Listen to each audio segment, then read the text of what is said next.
Atishji, medium term માટે NHPC, ONGC, Suzlon energy અને NBCCમાંથી તમે કયો સ્ટોક પ્રિફર કરશો મિડ ટર્મ ઇન્વેસ્ટમેન્ટ માટે, ફ્રેશ એન્ટ્રી માટે અત્યારના?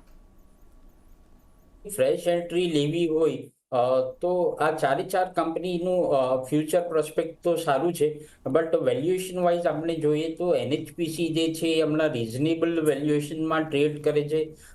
NHPC આમ તો હાઇડ્રો પાવરની કંપની છે, બટ એને ફ્યુચરમાં એ સોલર પાવર પ્રોજેક્ટ્સ બી એક્ઝિક્યુટ કરવાનું છે અને એનર્જી સેક્ટર પર હું કાફી સમયથી કન્સ્ટ્રક્ટિવ છું, તો NHPC મારા ખ્યાલથી સૌથી સરસ બેટ રહેશે. ઓકે, તો NHPC મે બી તમે ચૂઝ કરી શકો છો. જે સેકન્ડ પાર્ટ ઓફ ક્વેશ્ચન છે વિરાટ, એ છે GMR એરપોર્ટ શોર્ટ ટર્મ માટે અહીંયા ઊભા રહી શકાય, 90 રૂપિયાની એમની ખરીદી છે. જી ડેફિનેટલી, આપણે પ્રીવિયસલી પણ જોયું હતું કે એક રેન્જ બાઉન્ડ આપણને મુવમેન્ટ બનતી જોવા મળી રહી છે, જ્યાં આપણને નીચેની સાઈડ પર જોવા જઈએ તો 92 93 ની આસપાસનો મેજર સપોર્ટ બનતો જોવા મળ્યો છે અને ઉપરની સાઈડ પર જે પ્રેશર બિલ્ડ થઈ રહ્યું છે 101 ની આસપાસનો લેવલ છે, 100.8 અને 101 નો લેવલ જે છે એ ઘણો ઇમ્પોર્ટન્ટ લેવલની જેમ કામ કરી શકે છે. અત્યારે એનીવેઝ 98 ની આસપાસ ટ્રેડ કરે છે, તમારા ભાવ પર ઉપર છે. તમે તમારો સ્ટોપ લોસ ટ્રેડ કરીને તમારા કોસ્ટ પર લઈ આવી શકો છો.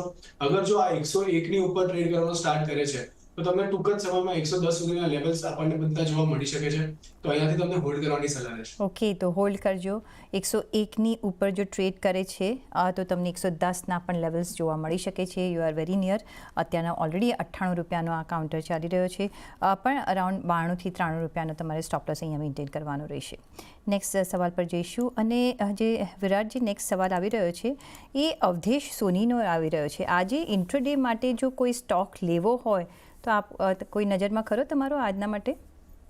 તો આજના દિવસ ડે સ્પેસિફિક અગર આપણે જોવા જઈએ તો અત્યારના મને PI ઇન્ડસ્ટ્રી ઘણો અટ્રેક્ટિવ લાગી રહ્યો છે આ પ્રાઇસ પર. છેલ્લા 2 દિવસની મૂવમેન્ટ બાદ આજના દિવસમાં એટલી મૂવમેન્ટ આવી નથી, તો પોસિબલ છે કે અહીંયાથી આપણને હજી એક બાઇંગ પ્રેશર બનતું જોવા મળે. નીચેથી જે રીતના આપણને બાઇંગ બનતું જોવા મળ્યું છે, નિયરલી 43 અને 43.50 ની આસપાસ એક પુશ બનતું જોવા મળ્યું, એક લોઅર વીક બનાવી છે, તો નીચેથી જે બાઇંગ બની રહ્યું છે તો ઇન્ડિકેટ કરી રહ્યું છે કે અહીંયાથી પોઝિટિવિટી કન્ટિન્યુ થવાના ચાન્સીસ થોડા વધારે છે. 4000 ની 4400 ની આસપાસનો ભાવ ચાલે છે.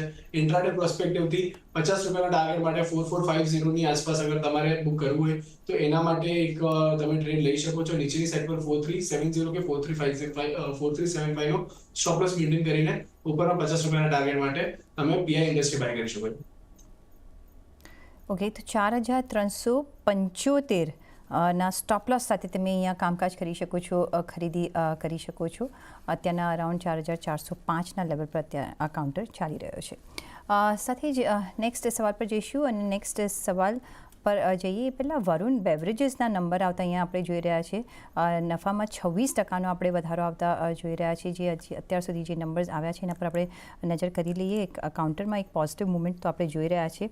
સાથે રેવન્યુમાં પણ 29%નો આપણે વધારો જોઈ રહ્યા છીએ. એબિટામાં 32% એક સારો એવો વધારો અહીંયા આપણે જોઈ રહ્યા છીએ વરુણ બેવરેજીસમાં. એટલે કે અહીંયા એક પોઝિટિવ નંબર્સ આવતા દેખાઈ રહ્યા છે. 5% વધારાની આપણે તેજી આ કાઉન્ટરમાં અત્યારના માટે જોઈ રહ્યા છે અને એબિટામાં ઓફકોર્સ 32% વધારો જોઈ રહ્યા છે.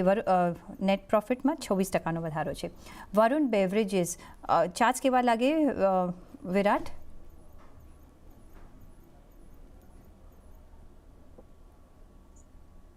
હેલો વિરાટ? જી ઓકે, આતિશજી વરુણ બેવરેજીસ પર આપનો વ્યૂ? જી, વરુણ બેવરેજીસ જે છે એ પેપ્સિકોની ફ્રાન્ચાઇઝી છે એના પાસે. India, Sri Lanka, Nepal plus African countries 2-3 કન્ટ્રીઝમાં છે. તો આગળ જતાં આપણે જોઈએ કે કંપનીનું સારું ગ્રોથ છે, બટ વેલ્યુએશન થોડું એક્સપેન્સિવ છે. ગ્રોથ પ્રોસ્પેક્ટ સારું છે, તો મારા ખ્યાલથી અગર કરેક્શન આવે છે સ્ટોકમાં તો બાય કરવું જોઈએ. ઓકે, તો કયા લેવલથી ખરીદી કરવી જોઈએ વિરાટ વરુણ બેવરેજીસમાં ક્વિકલી? વરુણ બેવરેજીસ અગર આપણે જોઈએ તો અત્યારના હાયર સાઈડની જે પ્રેશર બની રહ્યું છે, તો નીચેની સાઈડ પર આપણને 1600 રૂપિયા આસપાસ ખરીદી મળે છે, તો ત્યાં આપણે બાય કરવાની સલાહ રહેશે.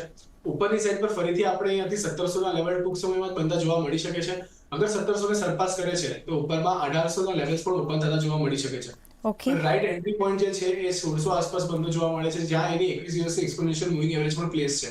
ઓકે. તો એક રાઈટ એન્ટ્રી પોઈન્ટ કન્સિડર કરી શકાય 1600 ની આસપાસ. ઓકે, તો મે બી હવે જે સ્ટોકમાં આપણે જોઈ રહ્યા છીએ રિવર્સલ જોઈ રહ્યા છીએ, નિયરલી 3.25% હવે ઘટાડો બનાવી રહ્યો છે. 1630ની આસપાસ અત્યારના ટ્રેડ કરે છે, તો તમે જેને એન્ટ્રી કરવી હોય 1600ની આસપાસ એન્ટ્રી કરજો ફોર ધ ટાર્ગેટ્સ ઓફ 1800 રૂપિયા. વરુણ બેવરેજીસ, હવે આપણે વધારે ડિટેલમાં જોવું પડશે કે શાના માટે આ ઘટાડો આવ્યો છે, કારણ કે માર્જિન પણ 27.7% પર આવ્યા છે એઝ અગેન્સ્ટ 27%.